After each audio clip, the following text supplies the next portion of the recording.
the Observer recent remarks from Darasat Executive Director, Dr. Hamid, and His Excellency Ambassador Suri. Dr. Hamid, the floor is yours, sir. Thank you so much. Your Excellencies and honorable guests, I would like to begin by thanking the Observer Research Foundation in India, ORF, for organizing this event with the Bahrain Center for Strategic International and Energy Studies, Darasat. The event today highlights a key element in Bahraini-Indian relations as it sheds light on past and present economic relations between Bahrain and India. This event comes at challenging times globally as we continue to combat ramifications of COVID-19 and its socio-economic effects. We cannot give the deeply rooted historical ties between Bahrain and India their due. We share several common traits and have a multifaceted relationship represented by many professionals residing in the Kingdom of Bahrain. Dear honorable guests, these ties were also supported by the establishment of Bahrain-India High Joint Commission in 2015, which held its third meeting in April this year in the Indian capital, New Delhi. Numbers reflect the amount of trade and exchange between the two countries reaching $893.3 million in 2020. This is in light of the Indian agricultural industry, which has reached approximately 31% of local production, thus offering its expertise to other states in the field of food security. In addition, Bahrain's expertise in the field of finance and investment offers a range of opportunities for Indian investors. Furthermore, the two countries have signed a wide range of agreements in a number of fields and joint ventures. This virtual think talk aims to shed light on economic relations between Bahrain and India, past and present, to highlight the current state of affairs and the future of the strategic partnership between the Kingdom of Bahrain and the Republic of India. Thank you very much. Thank you very much, Dr. Hamid. Before we begin, I just wanted to let our viewers know that I'll be introducing every panelist. They will have up to 10 minutes to speak, followed by a conversation session between the panelists. And then finally, we will open the floor to questions from the audience. Oh, actually, we have Ambassador Suri joining us now. Ambassador Suri, thank you for joining us. The floor is yours, sir.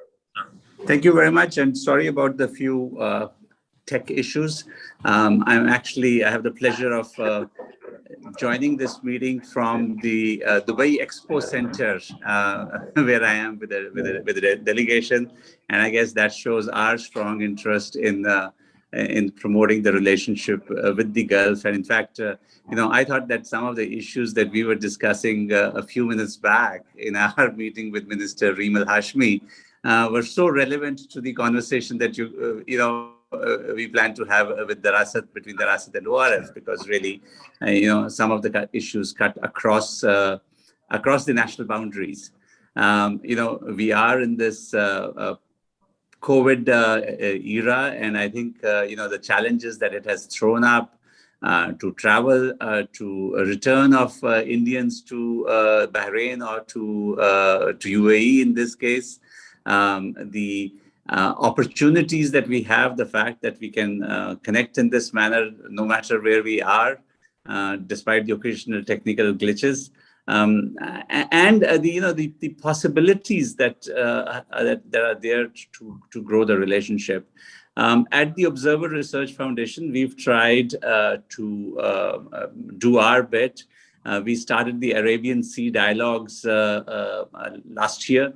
And the idea really was to have these conversations between our teams at ORF, people from different walks of society, with counterparts in Gulf countries, and with one single objective. I feel that over the decades and over the centuries, there's been traditionally a very, very close relationship between India and the Gulf. It transcends just ties of trade or commerce. There's a natural bond. And some of these bonds were particularly strong with the city of Bombay or Mumbai. I felt, having served in the Gulf, I felt that perhaps over the years, some of those bonds with Bombay are not as strong as they once were. When you talk to people of an older generation, you hear that Bombay was the place that they would go to for education, for healthcare, for tourism, and for commerce. But as the countries grew, maybe attentions focused elsewhere. And we consciously decided from the Observer Research Foundation to house this dialogue in our Mumbai center and to see whether we could revive those traditional links with Mumbai and indeed with India across different geographies. So I'm delighted that we're having this first collaboration with the Darasat in Bahrain. It means a lot to us, the fact that one of the most reputed think tanks in the region is partnering with us in this conversation. We hope that this is going to be the starting point of a very fruitful relationship between ORF and Darasat. And certainly we hope that we are going to contribute from our side what we can to the ties between India and Bahrain, maybe come up with newer ideas, newer suggestions, find ways to connect young people who no longer look at each other but tend to look at the West. Can we create platforms for that?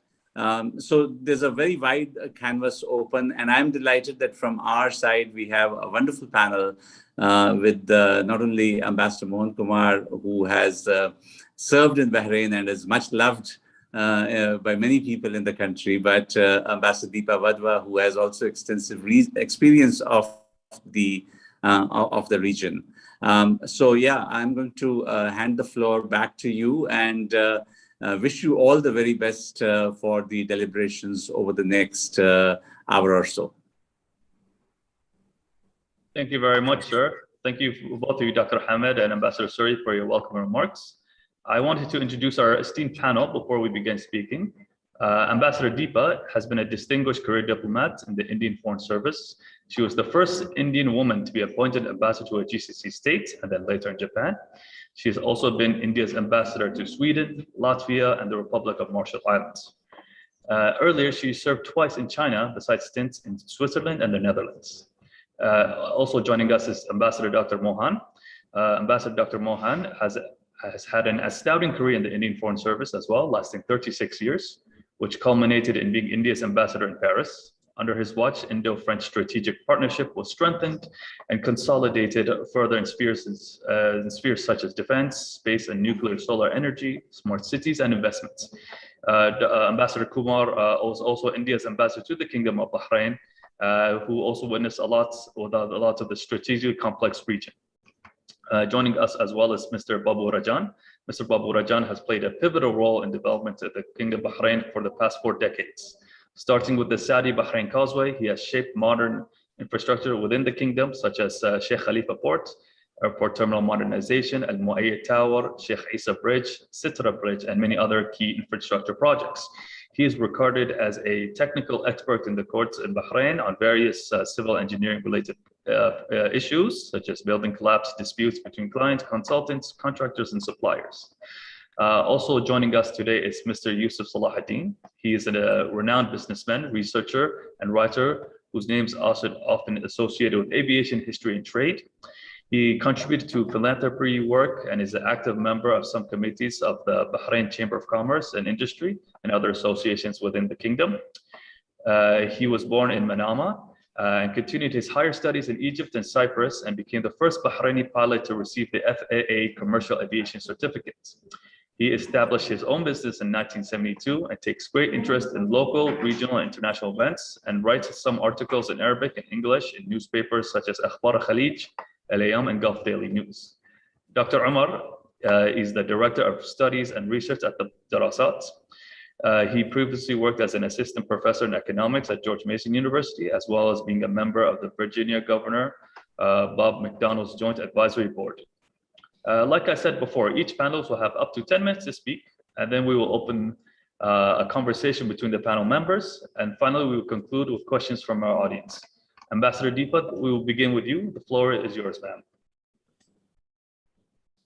Thank you very much. I hope I'm audible.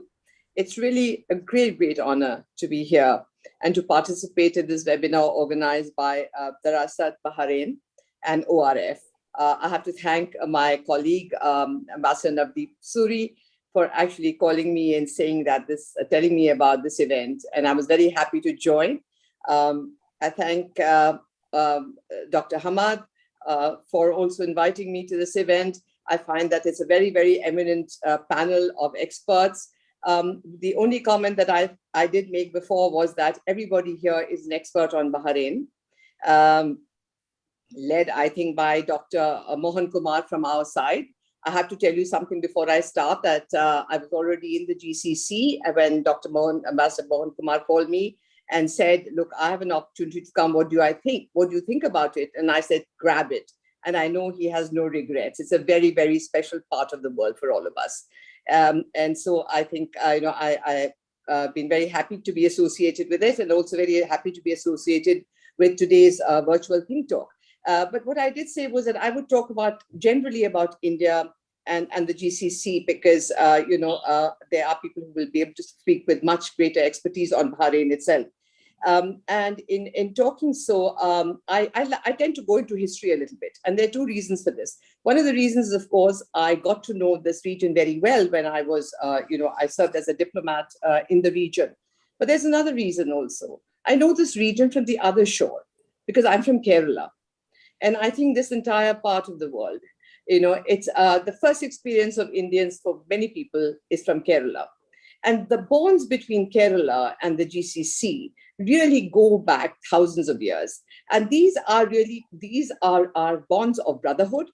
In fact, not only brotherhood, I think that the identity of Kerala has been so formed by the Gulf. And this is something I like to reiterate, because very often as we go on, I think particularly young people forget this. The relationship between India and the Gulf is not something that started now. It's really a continuum that goes about 4,000 years into history. It starts actually, when you look back, at least what we know is between the Indus Valley civilization and the Dilmun civilization, which is what is Bahrain now perhaps is part of the world, and then on to Mesopotamia. And even in that time, there were two important aspects of our relationship. One was trade, and we trade in luxury goods, foodstuffs from both sides. The other thing was the diaspora, in the sense that, traders and mariners, they crossed the Arabian Sea. And what they also did was, because they were dependent on the monsoon winds, they had to spend long times on both shores. So you had Arabs who lived certainly in Malabar, in Kerala, from where I come. There were settlements there, as they were settlements on the other shores, on the side of the Gulf. There were Indian settlers there. So, this kind of exchange among people is something which really goes deep back into antiquity. It is not something that is very new. And since I started off by talking about Kerala, I should say two little things here, which these are just little nuggets, which always I find very interesting to share with people. One is that, I don't know how many of you know, and probably Mr. Baburajan certainly knows, that the Muslims of Kerala are known as Maplas. And you know what Mapla means? Mapla means son-in-law. So the Arabs, when they came to stay, they married with the local women, and they were welcomed with great respect as the sons-in-law of Kerala, and therefore Mapla. This was a very, very great respect, a mutual respect that there was among our two people. And then when you go down into history, and I quickly want to go through this and not belabor this, is really when you come to the Europeans coming, because trade was always, I think, managed by the Arabs. Another important thing is that, Islam went first to South Asia during the life of the Prophet, peace be upon him. While he was there, the first mosque came in Kerala, and this was completely through peace and through actually conviction and faith. So, these are the relations between our two countries. And then you come to the European times, and you find that when the Portuguese came, they tried to push out the Arab traders, and they wanted to take over the trade, because the important trade was spices and foodstuff. I mean, that's a very important part of the trade.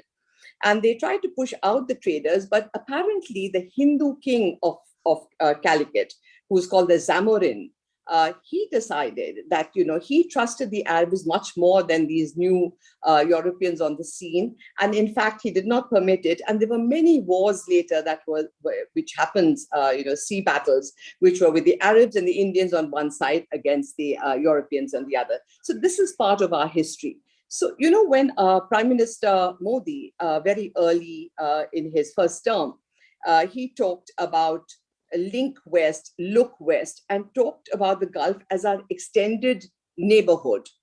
He was talking not only geography, he was talking history, he was talking about strategic convergences between our parts of the world.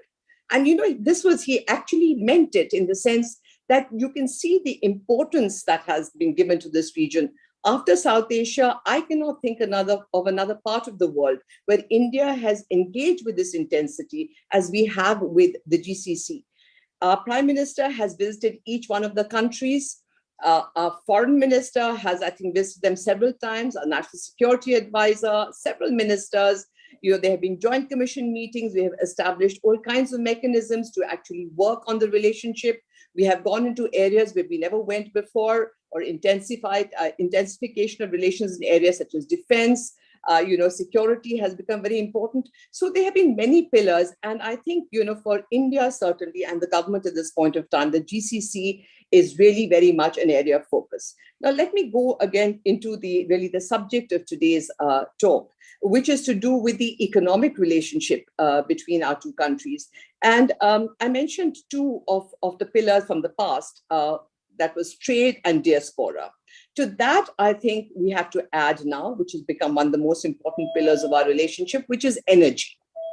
And the reason for that has been that the major reserves of energy of both oil and gas that are there in this region, India being resource energy deficient country, what it did find was that over the years the consumption grew, as did the economy grow, and its imports had to grow as a consequence of this. And of course, where better and which better source of imports than our neighboring the Gulf region.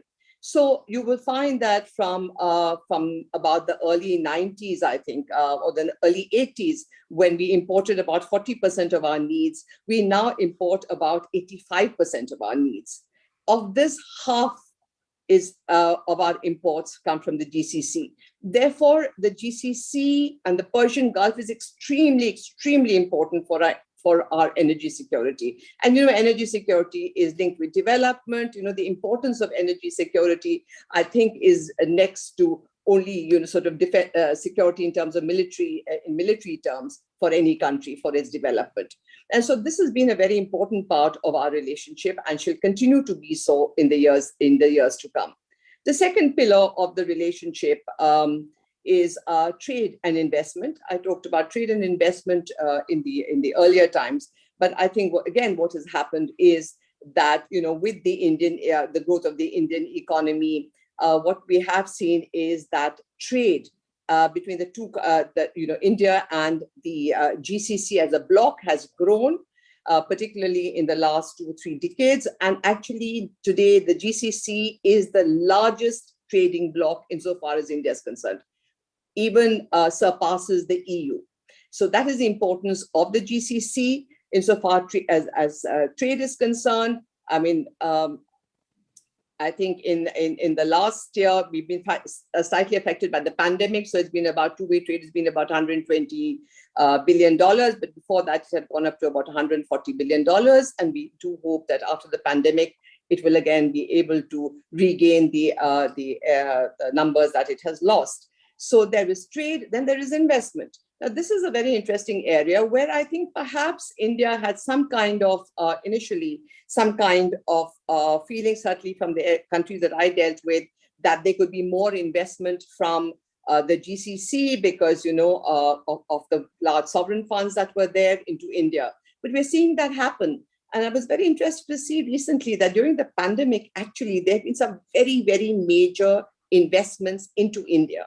Now, these investments into India are in the key areas that are very important to India. There's infrastructure, there is power. These are areas of interest, of great of priority to India. But I think what we can see in the time to come is that as India tries to develop as a manufacturing and industrial base, that we will see more investments from this region into India. This is actually a two-way process. You also have outgoing investments into the Middle East, as I'm sure many of our friends here will be able to talk about specific investments, which I really don't want to go into. So, but this is happening. So it is a two-way street. The importance of investments is, as you know, one of the effects of the pandemic has been the rejigging, really, so to speak, of our supply, the global value chains. And I think in this rejigging, we will have to see both the GCC and the India play a greater role and a greater mutually supportive role, and particularly starting with investments. The third area within trade investment, and I think third I would like to talk about is really EPC contracts. I find that Mr. Baburajan is here, and I'm sure he's aware of the presence of Indian companies in EPC contracts in the GCC. And this, again, is a growing trend. And I think, this is an area where we have been helped by our major tycoons who are already there in the Middle East, and also by leading Indian companies, where India has been very happy to partner the GCC in the major projects that has had in various areas. It's been infrastructure, it's to do with water, and so on. Right. The third, and quickly, and the third pillar I would like to talk about before I end is the diaspora. I spoke about the Indian communities there. This has grown from about 1 million in the 1980s to about 8.5 million here. We cross all sort of segments, from the tycoons to professionals to technicians to blue collar workers, lots of professionals, and these certainly are important, as important to the Middle East as they are, as a matter of fact, to India, because as you know, their remittances are very important and form about 3% of the Indian GDP. So I will just stop at this as saying these are the major trends. And then I think as to what the future holds, we can speak as we go along. Thank you. Thank you very much for your input, Dr. Ambassador Deepa. You have covered a lot of bases, actually, that's helped give a very strong overview of India-GCC relations. So now we will continue with Ambassador Mohan. So, sir, the floor is yours. You have 10 minutes. Thank you very much. And I want to thank ORF and Terasat for this opportunity. I also want to thank my colleague, Ambassador Deepa Gopalan, for, as you said, laying out that strong overview. So I can concentrate a little bit on Bahrain, since I spent quite a bit of time as ambassador there. I want to begin with a personal anecdote. I met His Majesty, the King of Bahrain, in 2011 to hand over my credentials. And truth be told, this was my first ambassadorship. I had never met royalty before, so I was shaking like a leaf, even though I was giving the impression of being a very calm diplomat and so on. But it was amazing how he put me at ease, and he talked about how he was surrounded by Indians since his birth and so on. And then I asked him a very innocent question. I said, Your Majesty, when was your last visit to India? He kind of smiled and said, I've never been to India. I thought to myself, oh my good God, I need to do something about this. And I'm absolutely delighted that whatever else I did or did not do as ambassador, I managed to take him on a state visit in 2014, which actually established the High Joint Commission between India and Bahrain. And now I'll concentrate on what the High Joint Commission has done. They met for the third time in April 2021, and there are a series of decisions. I will take off from where Ambassador Deepa Gopalan has left, because she talked about GCC India. I will obviously speak a little bit more about India and Bahrain. And we are convening or talking at a time when there is the 50th anniversary of India-Bahrain relations. And Bahrain happens to have the rotating presidency of the GCC, which is important. So my first point on trade, I think I want to appeal to Bahrain to find out whether an India-GCC FTA is still feasible or not, because it's been hanging fire for a long, long time. And this is a perfect opportunity for me to appeal to my Bahraini friends. You should consult with your other GCC partners and tell us whether this is a way out or not, because otherwise we've been talking about this for at least a decade. So that's the first. The second, and this is where I want to put forward a proposition, if you like. My assessment is that if India GCC FTA is going to prove difficult, I genuinely think there must be a trilateral arrangement between India, Saudi Arabia, and Bahrain. I want to treat Bahrain and Saudi Arabia as a single economic space. I want to underline the word economic. I understand they are two different countries, very friendly countries and so on, but I am trying to overcome the size aspect of Bahrain. I used to always joke in Bahrain that India is slightly bigger than Bahrain. You are 1.3 million, we are 1.3 billion, exactly 1,000 times more, that's all. So I'm trying to see whether we can form a joint economic space between Saudi Arabia, India, and Bahrain. This is because things are moving between India and Saudi Arabia. And I genuinely believe we can have greater economies of scale if we include Bahrain in this. So that's my first point, if you like. On investment, Ambassador Deepa Gopalan is absolutely right. There is potential for investment from Mumtalakat, from Bahrain. I think this should be pursued pronto. We should not delay. Equally, I find it fascinating that the Joint Commission has talked about establishing vaccine facilities in Bahrain. This is, I think, a tremendously useful idea because this is not the last pandemic. So we're going to have pandemics in the future.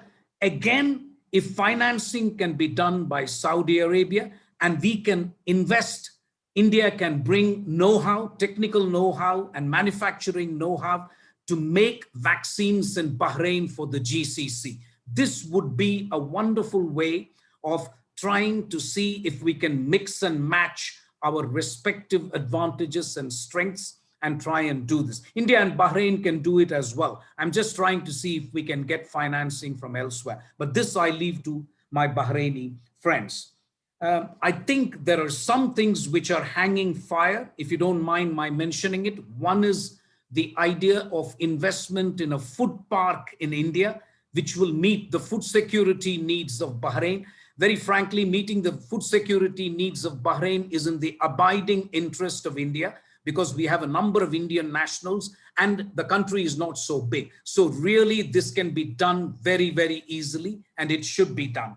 The second, we should also try and see if we can do things like the launch of a RuPay card, which was decided when Prime Minister Modi paid a visit to Bahrain, and try and see if these things can be expedited. There's talk on oil and gas, and I will again support what Ambassador Deepa Gopalan has said. The Saudi Aramco chairman now sits on the board of the Reliance company in India. And again, if we can look at trilateral cooperation of downstream and upstream oil refining and so on, I think it would be to the great advantage of the region. There has been the first meeting of the Joint Working Group on Renewable Energy. And I'd like to congratulate Bahrain for joining the International Solar Alliance, with which I was closely associated when I was ambassador in Paris. We look forward to early ratification by Bahrain of the International Solar Alliance. This is an area, Bahrain, like India, is blessed with sunlight throughout the year. So this is something we must exploit. Bahrain has land, and we can really have a wonderful solar park, which will be the envy of the Gulf. This is my dream for Bahrain, and this is something that is eminently doable with the technology that is available in India and with the funds that is available in Bahrain. I also want to mention the political change that has happened in Bahrain for the help of the viewers. Those of us who served in Bahrain know the Crown Prince, who's now the Prime Minister of Bahrain. He is arguably the most liberal politician in the entire Gulf. This will have a profound impact on the ability of Bahrain to be open-minded when it comes to economics, trade, and investment. There is nobody better than Sheikh Salman, frankly. He used to be in charge of the EDB. He knows the working of economics inside out. So this is something that must be exploited by countries like India. I will perhaps finish with a couple of comments on security, because this is something that is proving to be an increasingly important area of cooperation between India and Bahrain. I'm delighted the Deputy National Security Advisors have talked to each other, but we must take it to the next level. There must be an institutionalized national security dialogue between Bahrain and India. This is my wish. I also believe maritime security and the concept of Indo-Pacific, Bahrain can help us. The Fifth Fleet is located in Bahrain. After a lot of toing and froing, finally India has managed to post a naval officer who now works in the combined maritime forces based in Bahrain. This is something which can actually lead to trilateral cooperation, India, Bahrain, and the Fifth Fleet. We can share our views on keeping the sea lanes of communication open between the Strait of Hormuz, Bahrain, and India. One last thing I would say, labor continues to be extremely important. Ambassador Gopalan mentioned that. I think the issue of linking e-migrate and the LMRA portal should not be delayed, because Bahrain has always been avant-garde in the Gulf when it comes to treatment of labor. The treatment of labor is one of the best in Bahrain. So we must encourage the linking of the e-migrate and LMRA portal so that we have details of Indians who come to the Gulf, to Bahrain, with proper contracts, with legal employment. It serves the interest of both Bahrain and India. Lastly, let's not leave out the new areas of cooperation like space. I think India can help Bahrain with not just making of nano satellites, but also launching those satellites. I read in the joint statement cooperation between ISRO and the Bahraini Space Cooperation Agency. I think this too must be done with an eye on the 21st century. So I'll stop here. I again thank you for your attention and look forward to questions from the audience. Thank you. Thank you very much, Ambassador Dr. Mohan. You covered not only just an overview, but you gaining from your experience both in Bahrain and the Gulf. You provided a lot of the modern, if you will, files or topics that are very important and crucial to Bahrain-India relations. So thank you very much for that. And especially your experience within Bahrain shows when you were mentioning specific individuals and different organizations within the country. So again, thank you very much for your intervention. And also thank you for staying on time as well. We appreciate that. So now we'll open the floor to Mr. Babu Rajan. Mr. Babu Rajan, the floor is yours, sir. Let me start by expressing my thanks to Observer Research Foundation and the Dirasat Bahrain for having me on this panel with eminent personalities like Mr. Yusuf Salahuddin, prominent Bahraini businessman, researcher, and writer. Ambassador Deepa Wadua, a distinguished career diplomat in the Indian Foreign Service, and the first woman to be the ambassador in any of the Gulf states. Ambassador Mohan Kumar, again, is a distinguished career diplomat in the Indian Foreign Service and the former Indian ambassador to the Kingdom of Bahrain. And Dr. Omar Ahmed Al Ubaidili, Director Studies and Research Directorate Dirasat, and Mr. Mahmoud Abdul Ghaffar, Research Associate, Dirasat's chairman and moderator of this webinar. The topic, deepening India-Bahrain cooperation, is close to my heart. I owe a lot to the leadership of Bahrain for not only hosting expats like me for such a long time and also allowing to work for the cause of the Society of Bahrain, and also thank the Indian government by honoring me with the Pravasi Bharatiya Samman, which is the highest civilian award to recognize the effort of non-resident Indians like me. I came at the end of 1979, joined in Saudi Arabia and moved to Bahrain in the early 80s to head the QAQC operations of the flagship project, the Bahrain-Saudi Causeway. Ever since I am based in Bahrain and have been associated with all major construction projects in Bahrain from that time onwards. As you know, the foundation is the most important factor for any of the civil construction or engineering structures. In the past 40 years, I have been associated with almost all the major projects in Bahrain, like the Sheikh Issa Bridge, Sheikh Khalifa Bridge, Sitra Bridges, Al Moed Towers, Bahrain Financial Harbor, World Trade Center, City Center, Seaf Mall, Sea Flyovers, then Sheikh Khalifa Port, then industrial structures like Alba, Port Line 3 to 6, Airport Modernization Program, Babco Modernization Program, and most of the power stations since 1980. In other words, I am very proud to be part of participating and witnessing the growth of Bahrain. On the topic of the Indian-Bahrain relationship, as everyone knows, the ties are from historic time onwards, which is 5,000 years back. From the Dilmun civilization used to be the regular trade partner of the Indus Valley civilization in India, where commerce and trade was the harbinger that connected nations and kept them in a harmonious centuries.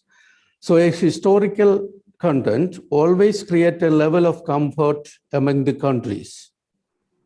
Of course, the Kingdom of Bahrain is the pearl of the Gulf, which is a unique as the pearls were nurtured in the bosom of the sea. A country which positions itself as a business-friendly nation, which offers ample scope for bilateral trade and any country and with any country, and especially a country like India with whom there are deep-rooted ties. In the modern day, relationship between these nations grew stronger through platforms that evolved from diplomacy, trade and commerce, technology, investment, infrastructure, education and culture, and human resources. India and Bahrain relations received fresh impetus from the oil boom of early 1970s. Relative prosperity and higher standard of living in Bahrain boosted global imports of goods and services, including from India. Bahrain government's policy of industrial diversification also played an important role in enhancing economic cooperation between India and Bahrain. More than anything else, new job opportunities attracted a large number of Indian expatriates to Bahrain. Bahrain serves as the gateway to the GCC market because of its locations and transportation availability. Recent decades have seen some very important developments. During the visit of His Majesty Bahrain King Hamad bin Isa Al Khalifa to the India in February 2014, the two sides highlighted the importance of strengthening cooperation in the field of information and communications, information and broadcasting, among others. Memorandum of Associations on the establishment of Joint High Commission was also agreed in 2014 February. MOU on Water Resources Development and Management Agreement on cooperation in combating international terrorism, transnational organized crimes and trafficking in illicit drugs, narcotics, etc. Then the first ever visit by an Indian Prime Minister, when Honorable Prime Minister Sri Narendra Modi ji to Bahrain in August 2019, during which I met him on the sidelines, and he expressed his appreciation for the hospitality of Bahrain and his keenness to develop bilateral relationship between Bahrain and India. In between, there have been numerous visits by other prominent leaders of both countries, always taking the relations forward. These visits signify an important element in the cooperation initiative, that of trust and cooperations between and mutual respect. Advancing on present bonding between the two countries, powerful ties will be witnessed in time to come. I will probably share about 8 areas where I believe there is immense potential for bilateral cooperation between India and Bahrain. Number 1 is renewable energy, such as solar, wind, and clean hydrogen. India and Bahrain have already embarked on a program for promoting this bilateral cooperation in this field. As you know, Bahrain is naturally blessed with ample sunlight, and India is trying to be a pioneer in solar energy technology, along with its commitment to reduce carbon emissions, and their mutual cooperation in the base of sharing experience, expertise, and best practices in natural outcome. Number 2 is the area of medical technology transfer. The COVID has made Bahrain think about developing capabilities in the medical field, and India is considered as the pharmacy of the world. So another natural area for increased cooperation. Number 3 is the area of construction, which is close to my heart. Construction is one of the prominent sectors in the country, yet it has been battled to get fine and simple technology on site. But now it is expected that there will be wider use of technology and construction and management, wider construction and construction management in the future, as companies realize long-term efficiency and cost savings of such technique. This is where importance of collaboration on these two countries becomes paramount to drive quality and productivity. All through the industry. Bahrain's preference for environment-friendly buildings such as the Bahrain World Trade Center can be looked at by India in its own construction sector. Number 4 is the space technology, with a recent foray into space by neighboring country like UAE. If Bahrain wants to explore an entry into this space, it can work with India, which is a pioneer in cost-effective space program. MOU of cooperation in this and exploration and use of outer space for peaceful purposes is already in place. Number 5 is the space of finance and taxation professionals. As Bahrain introduced its own tax regime, especially with the introduction of VAT in the recent years, it can work with India in this area, as India is a country with vast experience and managing complex taxation and rolling out efficient tax program. It is my understanding that India has avoidance of double taxation and prevention of fiscal evasion agreement with all GCC countries except Bahrain. This may kindly be noted by the authorities to pursue further so that it will be useful to the trade. Number 6, both Bahrain and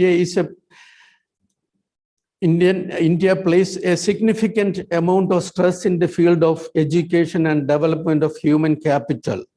It is a bit of anomaly that Bahrain does not have more specialized education institutes. It can easily pitch itself to be an educational hub, attracting talents from across the Middle East, and India can again be a natural partner in developing this ecosystem. Number 7 is the information technology. India has been an IT hub for many years, and Bahrain has placed significant focus in this area, especially with the setup of fintech, bay, and other technology setups. Other developing technologies are like artificial intelligence, data centers, cloud computing, and has immense scope for cooperation. Number 8 is the tourism. This is another sector that Bahrain government wants to focus as part of its diversification drive to move away from the oil-based economy. A country with its massive population of over 1.3 billion people is a natural target for tourism. Considering the close ties between the two countries and the large Indian diaspora present here, tourism ties could be developed significantly.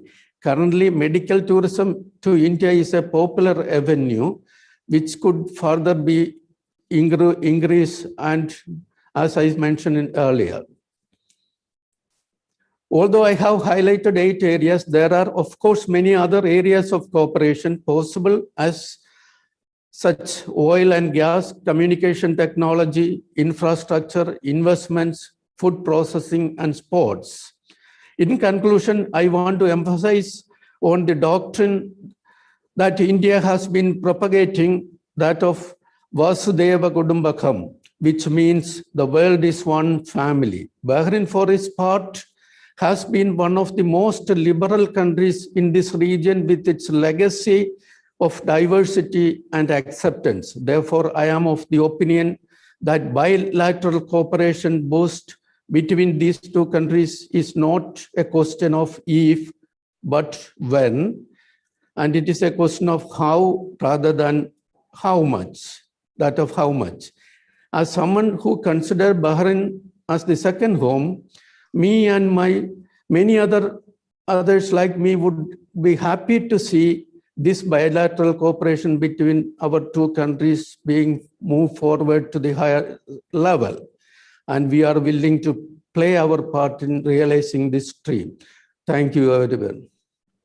Thank you very much, Mr. Babu Rajan, for that very insightful and holistic look at Bahraini-India relations. And it's good to see that you have touched upon your field of expertise, which is construction, and how you've contributed to a lot of the key infrastructure projects within the Kingdom of Bahrain. Now we will open the floor to Mr. Yusuf Salahuddin. Sir, the floor is yours. Thank you very much. Assalamu alaikum wa rahmatullahi wa barakatuh. May peace and blessing of Almighty be upon you. It is a privilege to be here with you all today, and I would like to thank Darasat, Bahrain Center, for opportunity to share with you some of historical facts about relationship between Kingdom of Bahrain and India, which start beginning of ages ago. But I am focusing more in the beginning of 19th to mid 20th centuries. We call it the golden era of pearl trading. Trading between Bahrain and India started as a shipping transportation, mainly to Calicut in Malabar, Gujarat, which was the economical capital of India then. And by the third quarter of 19th centuries, Bombay, which is known as Mumbai now, become the main business hub for the merchant. It is held because from the infrastructure at that time, which we call very modern. Before the steamship entered in the Gulf, around 1870s, I'm sorry, can you just raise your voice a little bit, please? Sorry?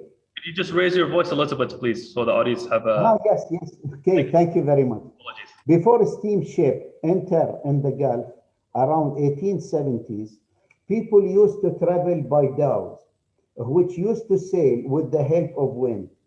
Jum'a Ibrahim al-Tamimi had dhows yard in Bahrain, and his son Abdullah and Abdul Rahman were visiting India many times as they were dealing with pear and pear shells.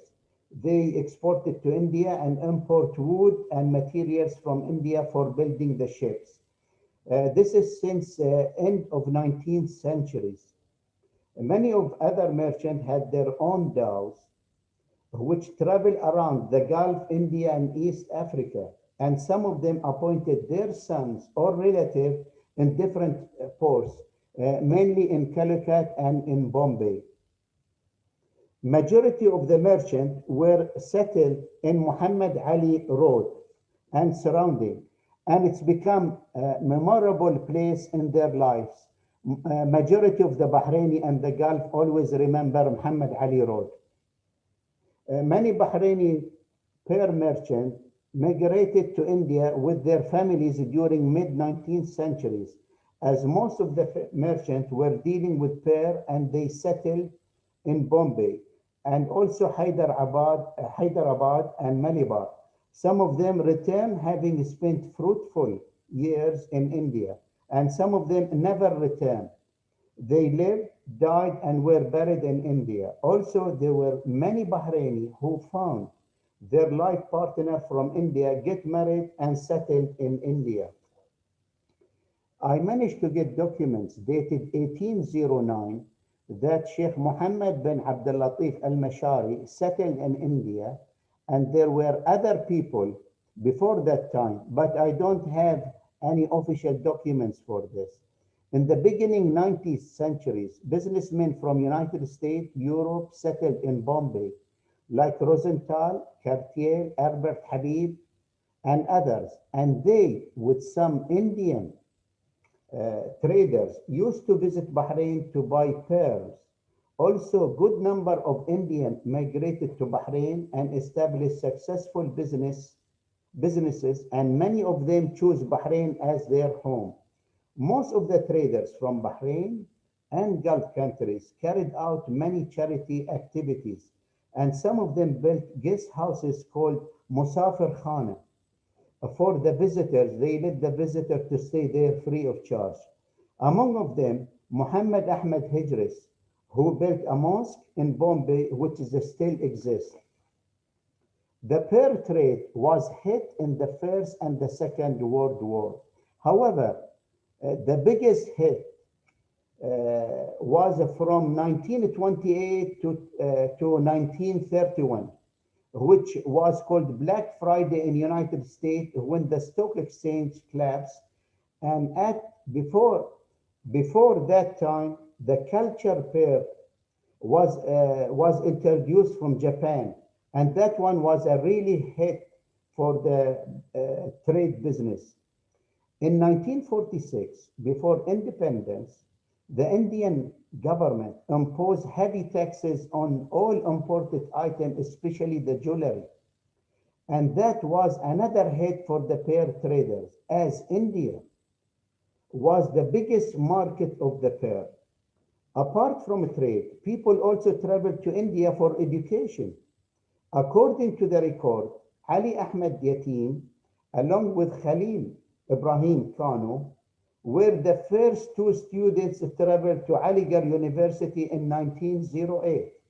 The university was founded, as you know, by Sir Syed Ahmed Khan in 1875. My grandfather, Ahmed bin Hassan Ibrahim, with Jasim Muhammad Kano and Ali Muhammad Kano, went to Aligarh for 4 years and returned to Bahrain in 1914. After that, more students went to Aligarh and other university. Muayyad Ahmed al-Muayyad went to New Delhi in 1938, and Salman Ahmed Gegiso traveled before him, and Qasim Behzad, who considered the first doctor graduate from India. Later on, many people went to India for medical treatment. Also, Bombay became a place for exiled politicians, as they were against the British government. The first among them was Qasim Ahmed al-Shirawi in 1921, and Saad al-Shamlan in mid-1923, and Sheikh Abdul Wahab al-Zayyani with his friend Ahmed bin Lahid Abu Flasa by end of 1923, Az-Zayani filed a case against the British government and he won the case. But he died before he come back to Bahrain and he buried in Bombay 1925. This I mention it shows to you what's kind of relation between Bahrain and the Gulf with India. Many musicians, poets went to Bombay, and one of them he sang a song, famous song called Al-Markab al-Hindi Budaglatain. The Daglatain means the ship with the two poles. There is Arabic saying, Al-Hind Hindak, Ida qal ma indak, which means if you have less fortune, go to India. Such was opportunity India provided for traders and the businessmen. Our famous poet Ibrahim Al-Arayyad and Salim Ahmed Al-Arayyad, who is considered the first lawyer in Bahrain, both were born in India from Bahraini families and studied in India. Sultan bin Muhammad bin Ali al-Manna'i wrote a famous book on pearl weight in 1886, and this book became a reference for the pearl merchant and for the government officials to get the standard weight of the pearl, and it was approved by British government. Muhammad Abdullah al-Manna'i refurbished this book twice as the original became very rare. Muhammad al-Manna'i was the first person who studied at Pune Institute for Jewelry Design in 1947. And he continued pearl business started by his father and grandfather more than 200 years. Before establishing diplomatic relationship in 1971, both countries, even before the diplomatic relations start, both countries as leaders and citizens have enjoyed a very warm relationship. Former Indian Prime Minister Pandit Jawaharlal Nehru and Shri Mati Indira Gandhi had stopped over in Bahrain during their frequent flight to Europe. In 1981, the late His Highness Sheikh Isa bin Salman Al Khalifa, ruler of Bahrain at that time, visited India. In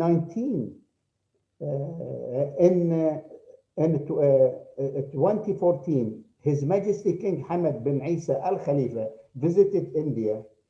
In 2019, Indian Prime Minister Mr. Narendra Modi visited Bahrain as the first official visit by Indian Prime Minister to the country. Before the visit was not official, except this is the visit from Indian Prime Minister. His Royal Highness Prince Salman bin Hamad Al Khalifa, Crown Prince and Prime Minister, and the late Prime Minister, His Royal Highness Prince Khalifa bin Salman Al Khalifa, had paid an official visit to India. I am fully confident that the warm relationship between countries and between the people will further prosper in the years to come. Thank you. Wassalamu alaikum wa rahmatullahi wa barakatuh. May peace and a blessing of Almighty be upon you. And thank you very much. Thank you very much, Mr. Yusuf Salahuddin, for that very personalized take on the Bahrain-India relations. You mentioned a lot of key figures within Bahraini society, both past and present, and we really appreciate your experience within this field. Unfortunately, Dr. Omar could not be here live with us due to a previous commitment, so we apologize for that, and we were able to record his intervention, and we will play it momentarily. Please stand by. And to those in India and to my fellow panelists, I apologize for my inability to attend today. I had an urgent, an unforeseen matter that I had to attend to. But I very much hope that you enjoy today's event and that something positive can come from this discussion. The general message I wish to convey in today's talk is that Bahrain and India complement one another economically and that they're a good cultural fit. And that as a consequence, logically, they should deepen relations. Let me start with the first point, which is how they complement one another economically. India, as we are all aware, and I apologize for repeating any of the statistics that may have already been mentioned, but they're certainly worth reiterating. India is a huge economy. It's the sixth in the world. It has a GDP of approximately $2.5 trillion. And it's just a huge market. Secondly, it has good innovation levels, especially given its income level. So the most widely used indicator for global innovation is the Global Innovation Index. And in 2020, India ranked 48 in the world in Global Innovation Index. It also actually ranked third out of 29 lower middle income countries, indicating that among its group and in light of the economic situation it faces, it's a very good innovator. And what's particularly important about India's innovation is that it has a productive innovation infrastructure. And by that, I mean that if you look at the Global Innovation Index, it's actually broken down into two sub-indices. It has innovation inputs and innovation outputs. In the case of innovation inputs, it ranks lower than it does in its outputs. And what that means is that when it spends money on innovation, it gets higher than average return on that money in the infrastructure spending, on the education investments, and so on and so forth. It produces more given how much it allocates to the process of innovation than does the average country. And this is in contrast to the GCC, which is the opposite, which I'll come back to in a moment. In addition, as you're all aware, India has a large population. It's the second biggest country in the world, population-wise, 1.4 billion. And finally, the other noteworthy characteristic of the Indian economy is that it has low capital. And by that, I mean, it has an investment gap, an investment deficit. If we use a simple measure such as the World Bank Logistics Index, it's ranked 52nd in the world in infrastructure. And infrastructure problems are particularly acute, for example, in some of the urban centers, which have experienced high levels of inward migration during the last half century and have not been able to, have not witnessed commensurate levels of investment. In contrast, Bahrain is a small economy, $35 billion. That's about 0.15% of the Indian economy. More importantly, Bahrain as an innovator is not ranked particularly highly in the world. It has serious, difficulties in innovating. It's ranked 79th in the world in GII. And as I mentioned earlier, in the case of India, it is reverse of India in the sense that its outputs rank is lower than its inputs rank. So when Bahrain spends money on infrastructure, on education, on researchers and engineers, the return it gets is lower than the global average. And as a consequence, you see Bahrain does not have high levels of patents, industrial designs, and commercial innovations. I have a small population, 1.6 million, about 0.1% of the size of the Indian population. And we have, in general, high capital because of the oil income, the hydrocarbon income that Bahrain has accrued or amassed over the last century. We have good infrastructure. And we've historically had a current account surplus as part of the fixed exchange rate. And as a consequence, we've been exporting capital and investing in other countries. And then as an ancillary important point is that Bahrain is part of the Gulf Cooperation Council, which means that it's part of the single market and operates as a gateway to the GCC economy, which is $1.6 trillion in size. So it's not far behind the Indian economy. Now, as in addition to being economically complementary, as I'm sure my colleagues in the panel have already explained, they have a great cultural complementarity too. Bahrainis and Indians have lived together, worked together for decades and beyond, and get on with each other very well. So then the question comes, if they're economically complementary, if they're culturally complementary, what should they do together? Well, the first thing, and I'm sure this was mentioned by my colleagues, is there needs to be a free trade agreement between India and Bahrain, or India and the GCC preferably. GCC India trade was $100 billion, I think, in about 2018. So it's big trade. India has FTAs with several big countries. So it has a reputation as being a country that has a protectionist trade policy.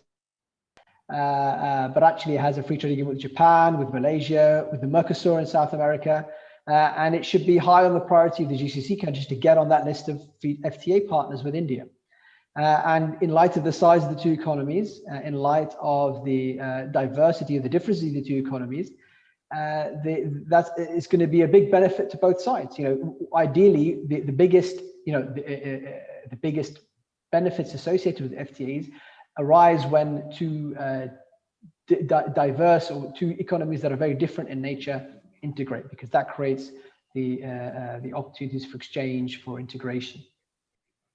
Second, Bahraini innovation policymakers and stakeholders need to visit India and benefit from this knowledge on how to make a good innovation ecosystem.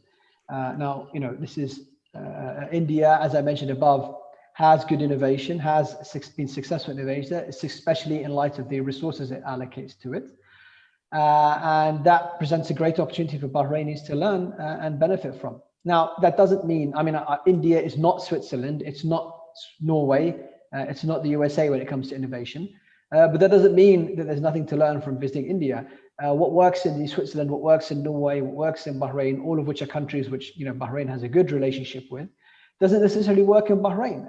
And it's important, innovation requires a very tailored and specific environment, commercial and innovation environment. And so Bahraini policymakers should look to learn from as diverse a range of countries as possible, which have been successful in innovation, and that includes India. And I urge them to visit and see how this country has continued to produce world-class innovations despite all the challenges, economic challenges it has faced. Third, Bahraini should look to partner with Indian innovators, as co-investors. Bahrainis have capital, but also with an eye to importing these ideas into Bahrain and the GCC. Many of the problems that Indian innovators try to solve are problems for their own economy, that faced by regular citizens and residents of India, are problems that exist in the GCC. And so it's highly likely that those ideas will be of value in the GCC, and Bahrain and the Gulf can seize the advantage compared to Western economies in importing these innovations by forging and developing good relations with Indian innovators. Finally, Bahrain should grant permanent residency to Indian innovators and allow them to contribute to the innovation ecosystem in Bahrain. Bahrain is yet to have the policy of permanent residency, or the golden visa that UAE and Saudi Arabia have. But I urge authorities to consider that, especially in the case of Indian innovators, because it's very important for an innovator to feel secure and at home in the country which they are taking their innovations. And in light of the strong personal and cultural ties between India and Bahrain, I am confident that were such permanent residency to be afforded and offered to Indian innovators and entrepreneurs, that opportunity would be seized, and you'd see important partnerships growing between Bahraini and Indian innovators in Bahrain and in India. And the net contribution to the innovation ecosystem in Bahrain would certainly be positive. So to sum up, these are two countries which have had a great historical relationship, and it's time to take it to the next level. Thank you. I'd like to thank Dr. Amar for recording his intervention. And due to some time constraints, we'll just jump into the questions segment. I know Mr. Yusuf has to leave very soon, so I'll just begin with you. Sir, you discussed a lot about the historical foundations between the Arab Gulf states and India in the past 500 years. What do you have any personal anecdotes or any, what do you find to be the most, that establishes the foundations between the two regions? Yes, thank you. I think the future with India, same as before. We are always in a trading, we link together, plus the social life. So I think it is important that to make some special projects in Bahrain, as our friend mentioned, that to do something about the vaccination and about the solar energy. And there is something also very important, maybe you'll surprise about it. Why we do not start to replant for the pear. Pear industry is not small things. Was very important. It is hit during last centuries, but now the people start is coming, and still India is the biggest market for the pear in the whole world. I think we can do something in the Gulf to restart the pear business. And of course, and the other industrial area, and especially as what they said about the agriculture and the food and the other things. And I think India is next to me. We are the relation we have long time ago, the mentality, the feeling each other's people, the Bahraini or the Gulf people, when they go to the Gulf, when they go to India, they feel at home. Same thing, our friend from India, when they come to the Gulf, they feel at home. And I think we all together as GCC, if we open let's say, more channels with our friend Indian and the people in the Gulf, I think we can have more business in the future. And thank you very much. Thank you very much, sir. And thank you for joining us today for your time. We appreciate your experts' opinions and the history and the cultural aspects of Bahrain-India relations. Thank you so much, sir. And now I'd like to pose a couple of questions actually to Ambassador Dr. Mohan. Sandeep from the Gulf Daily News poses some interesting questions. He wanted you to elaborate more about the e-migrate to LMRA aspect that you mentioned before.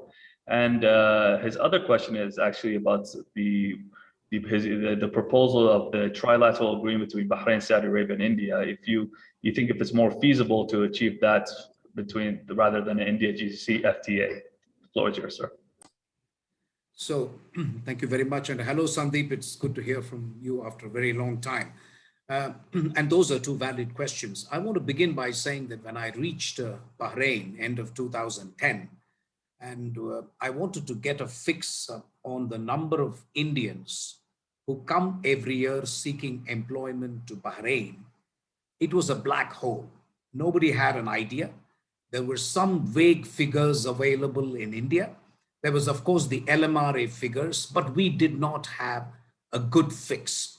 Now, since then, India has embarked on an experiment called e-migrate. The E stands for electronics. So the idea is that when somebody from Kerala or somebody from Mumbai, somebody from Uttar Pradesh goes to Bahrain, everything is loaded electronically in the Delhi area. For example, if you leave from the Delhi airport, gradually we were to extend it to other international airports so that we have a clear idea that this person is going on an employment visa to Bahrain on a valid contract.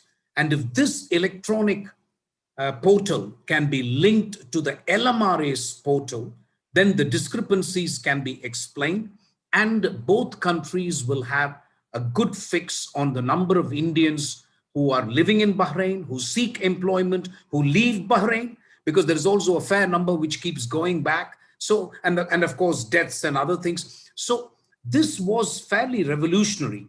And I'm glad to note that the Joint Commission meeting held in April, talks of efforts will be made by both sides to link the portal. I think this must be done forthwith. We have no time to lose. So that was my point, Sandeep. Your second question is an interesting one. Frankly, if you ask me, I would prefer a GCC India FTA. And this is what I would request our Bahraini friends who are retaining the rotating presidency of GCC this year to make a last-ditch attempt. But if that is not possible, because to be honest, there have been some challenges within GCC lately in terms of integration and so on. If that is not possible, I want to convey to my Bahraini friends that India-Saudi ties and India-UAE ties are galloping ahead. This is a fact. It is really going forward very, very fast. As a person who loves Bahrain deeply because I spent 4.5 years there. I don't want Bahrain to be left behind. It is also my understanding that Bahrain will have no problem in actually considering this area as a joint economic space, Bahrain and Saudi Arabia. I'm not asking both countries to sacrifice their political sovereignty. We are talking pure and simple trade and investment zone, that's all. And this will, I think, enable an easier time for both India, but Saudis and the Bahrainis. But we have to sit together, or at least at an initial stage, I would request our Bahraini friends to sit with Saudis and see how this is, and then sit with India. It is only then, I think, that we will be able to move forward. I'm saying this frankly because waiting eternally for a GCC India FTA, I don't know if that's a good idea. It'll be like waiting for Godot, if you know what I mean. So I think it's much better for countries which are willing. I see a willingness in Bahrain to cooperate with India. I see a willingness in Saudi Arabia to take the ties to great levels. So why not capitalize on it and go forward without trying to coordinate between the 6 Gulf countries and so on? So that was my point, Sandeep. But thank you for those questions. Thank you very much for your response, Ambassador Dr. Mohan. Ambassador Deepa, actually, I wanted to pose a question to you, or from the audience, actually. What are some interested things to look out for in India-GCC relations besides trade and Diaspora relations? Yes, thank you. I think I mentioned it in passing. And one of the new areas that has come up really is security and defense. This is not really a very, very new area, but this is, I think what we do understand is that we do share common security concerns. It is a common security environment and common threats.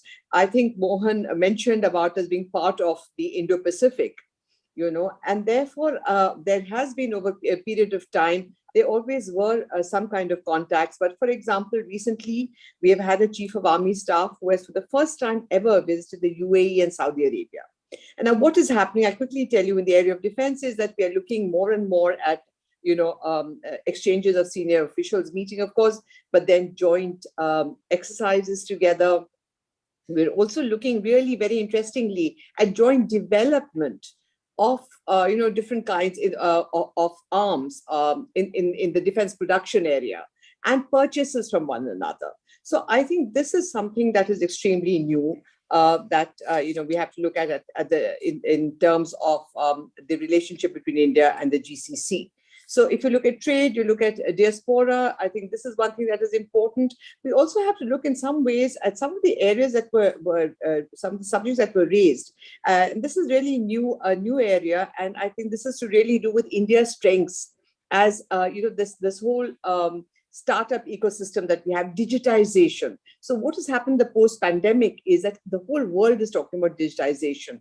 And I think this is an area certainly where India and Bahrain can work together. The GCC, of course, but I think India and Bahrain, there are a lot of possibilities in that area. I think none of us really talked much about the cultural part of the relationship. This is important. Culture also means that there should be more contact among our people. So maybe more in terms of education.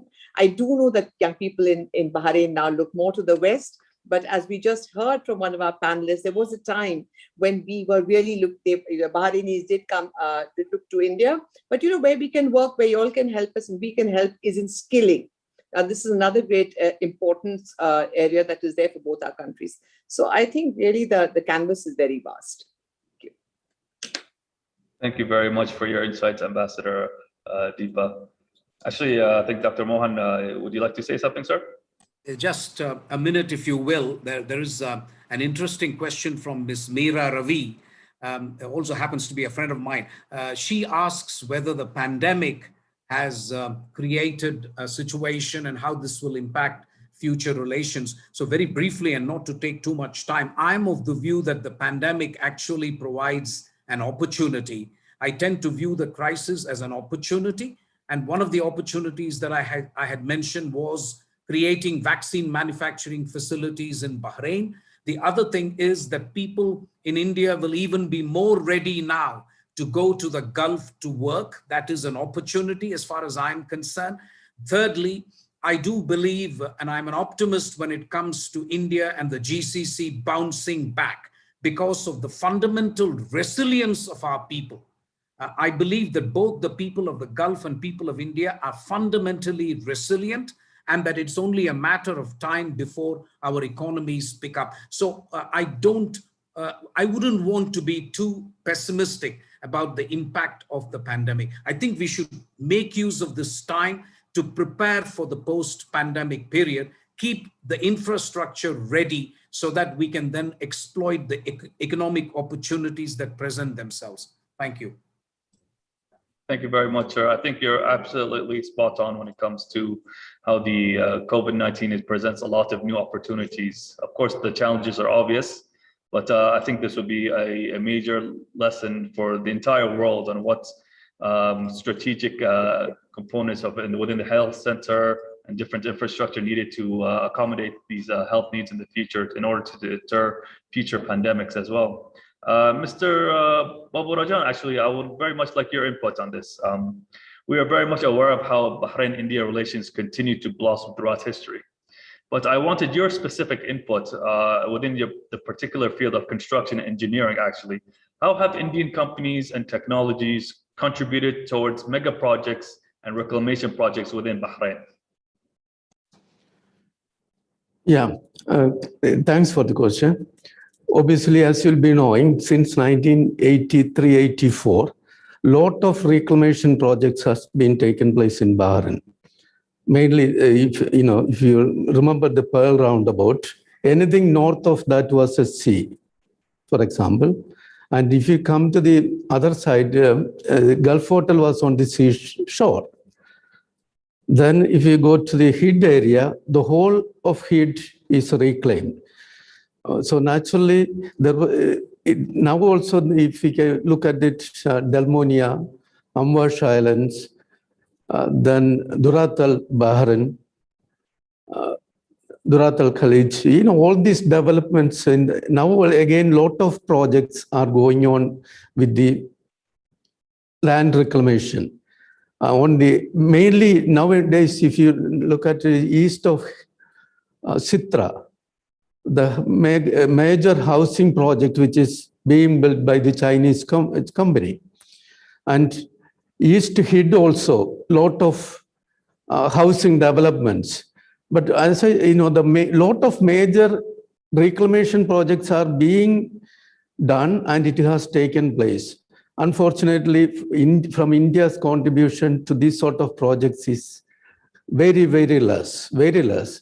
But it's not that India doesn't have the capability. Maybe they are not exposed to or they were not asked to involve into such projects. I don't know. But our general attitudes, to be very frank, they are very happy to work inside India and they don't want to exploit to the outside. But as I said, the housing sector, lot of EPC contracts are going on even in Bahrain, where I'm quite sure a lot of major companies from India can easily participate in that one and do a lot of PPP projects or EPC contracts where they can invest and do for the development of the Bahrain.